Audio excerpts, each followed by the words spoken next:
what happens is that perimenopause is the single biggest metabolic upheaval that will ever happen in a woman's life, including childbirth. So that's the first step. Now, if your gut goes into upheaval, all kinds of stuff happens to your life because you're not functioning properly again. So then you add to that the fact that, so you've got that strand running down here, but running on the other side is you've got the fact that when you're under huge amounts of stress, your body's cortisol level goes up. And when your cortisol level goes up, the way to think about it is this: you're literally running away from the dinosaur because your body thinks you're in danger.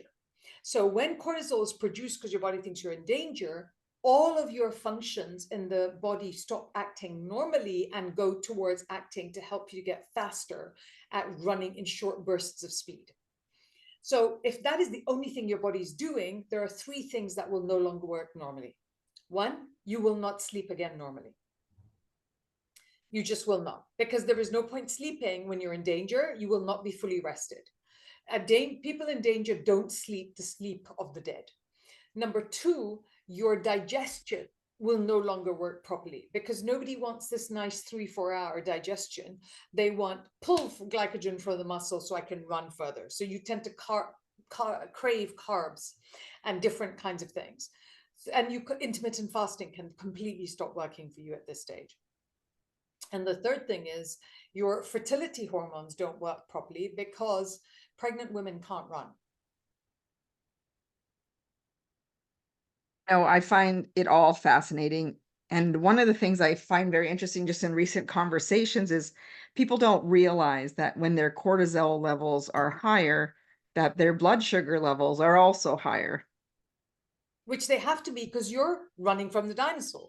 Once you work Exactly. out what your body is trying to do, because your body loves you, it's always going to keep you safe. So if you work out the logic and logistics of what your body's trying to do, this is what it's trying to do.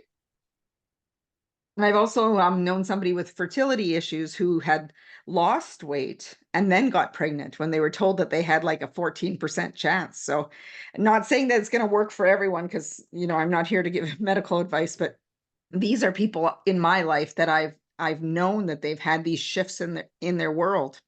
Oh, I can tell you from having dealt with thousands and thousands, and now the number is higher, it's 21,000 women, that we have women that will say things like, oh, well, I moved to Spain and I downsized and I got pregnant. Those stories are common. And so the Yeah. tragedy is, how do we manage to do that without having to give up our whole lives? And it probably a lot of it is like you said, that stress that we have in our lives.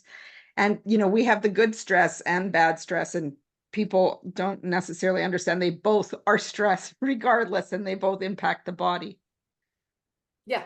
If your body thinks you're in danger, everything changes. It's amazing. So what are some of the um common misconceptions about weight gain during the perimenopausal that you've encountered? Well, we have these fights over on TikTok because I got tired of people telling me that I was gaining fat because I was eating too much. I'm a health expert. I never eat too much. I don't crave, I mean, obviously, I was going to say I don't crave sweets, but to be fair, when I became perimenopausal, I suddenly developed a sweet tooth and I'd never had one my whole life. But I'm not a binger. And I would look at my body completely changing shape, and I got a stomach and I got my upper thighs got really big. And I was like, what is happening? I'm doing the same things. And I hear this from women all the time. My same exercise, I'm eating the same way, and I can't stop gaining weight. So what happens is we coined the term stress fat because we wanted women to understand that this is not normal fat. Normal fat will work on whatever it is your trainer tells you to do and eat less calories and work more, and it's calories in, calories out. That is all utter rubbish when it comes to stress fat. None of that is relevant. Women will come in and they will tell me they have done a 2-year food diary. They've eaten 800 calories a day for 2 years and worked out every single day, and they have gained weight. And their doctors will say, you just didn't know how to add. Oh my gosh. Yeah, I promise you, it's Yeah. like it makes you just want to jump off a cliff. It's so awful. Now, stress fat is the opposite of everything you know about fat. The less you eat, the fatter you're going to get. The stronger you work out, the harder you work out, the more stressed you're going to be, the fatter you're going to get. The worse you feel, the fatter you're going to get. I mean, like perimenopause and stress fat linked hand in hand because your body is not functioning on a normal system. Now, if it's functioning of a cortisol first system, you've got to fix the cortisol before you can fix the fat. That's why it's stress fat. And that makes complete sense. Like if our body always thinks it's in danger, it's going to go in that protective mode. Completely. So, how do you help women reconnect with their bodies? And what techniques do you find most effective? So we try and get them off doing cardio because high stress, high impact. Unfortunately, let me say this, that I say this as somebody that has loved CrossFit my whole life. Loved CrossFit. It made me a happy, happy, happy woman. But I had to give up CrossFit. Women have to give up running. They have to give up Muay Thai and all those kind of heavy impact kind of sports.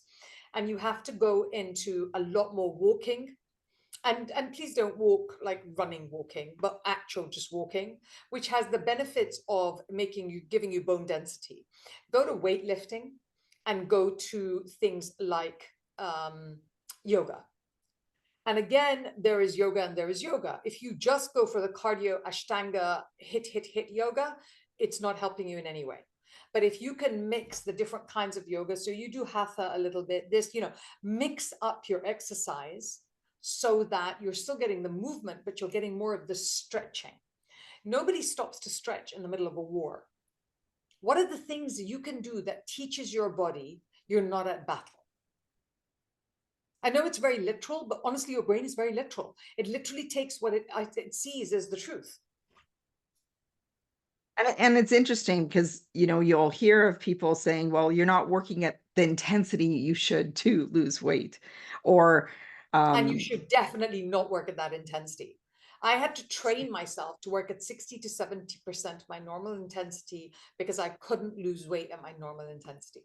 So I had to change my trainer because he was a man and he thought there was something wrong with what I was doing. interesting. So, how about endurance sport? Like if you were running long distances, is that any different than, running the shorter ones? I mean, if you could do a little shamble and then but again, endurance, you're pushing your body to an extreme.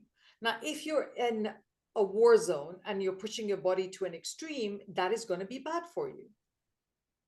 Think about it yourself. Think about what you're doing and think, if somebody was already a soldier and stressed as hell, would you now say to them, okay, you're stressed and you're a soldier, off you go, run a marathon?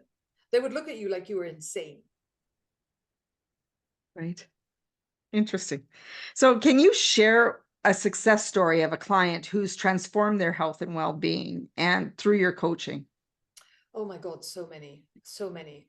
Well, yes, there are so many. And because part of the thing is that what we do is we help women when they come in to understand what to do, not just physically, but emotionally. The real difference comes in helping them to change what they do emotionally, because that's the biggest difference, right? Because the way we see ourselves, the way we perceive how we function, those are the things that we need to fix in order to have less stress in our lives.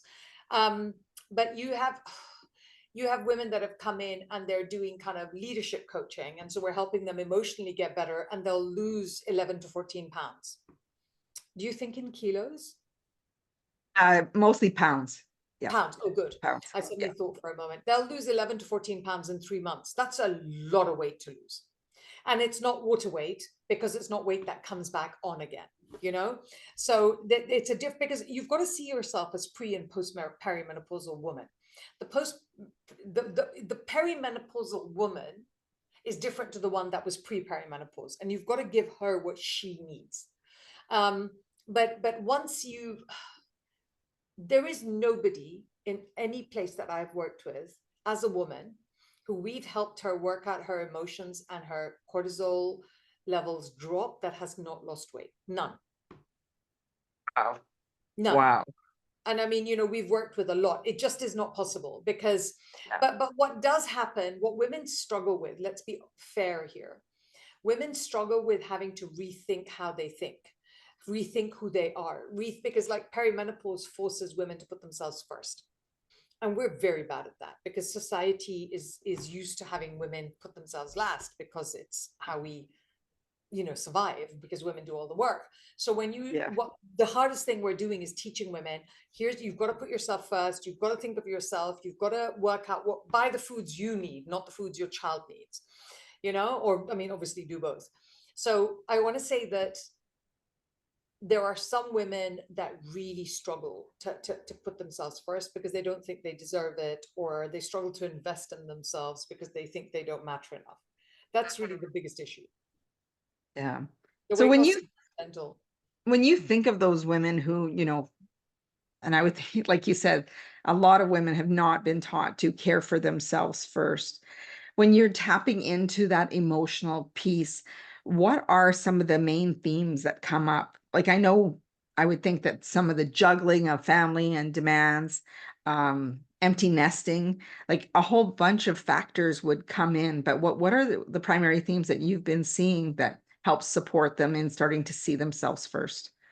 So in a way, the things that you bring up are right, but they're not the causality, right? That's the Yeah. result of it. Yeah. When the societies we live in do not rate femininity and females very high. Femininity is not, if you look at when you grew up, it's changing now, but if you look at when you grew up, generally speaking, the men were the people that had the choices and the money, and the women were the ones that did the work and were exhausted, and they did the caregiving.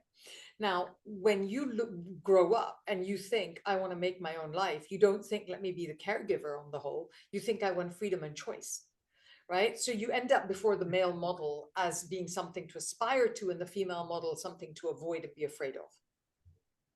Now, when you're doing something like that, inherently in that negativity is a level of stress. So a lot of the women that come in for coaching, actually not for weight loss, for coaching, are women that are very successful and not very happy, because they're thinking, why do I not feel good even though I'm making a lot of money and I'm very successful and I'm great at my job? And because if you literally have to negate a huge part of your femininity in order to, or you think you have to in order to be successful, it's very hard to love yourself.